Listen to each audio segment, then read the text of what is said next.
আসসালামু আলাইকুম প্রিয় দর্শক, আপনাদের সামনে যে দেখেন শ্বেতা আফাং গাছের একটা ভিডিও নিয়ে আসছি। এই আফাং গাছের ভিডিও হলো আপনার যাদের শারীরিক দিক দিয়ে দুর্বলতা আছে তাদের নিয়ে এই বিষয় নিয়ে কথা বলবো।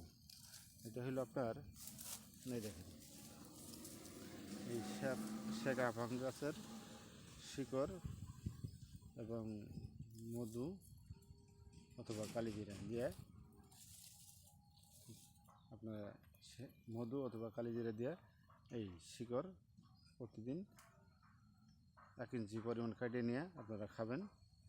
রাত্রির কাজে অনেক শক্তিশালী পাবেন। তবে গাছ তোলার নিয়মটা আপনারা জেনে নেবেন।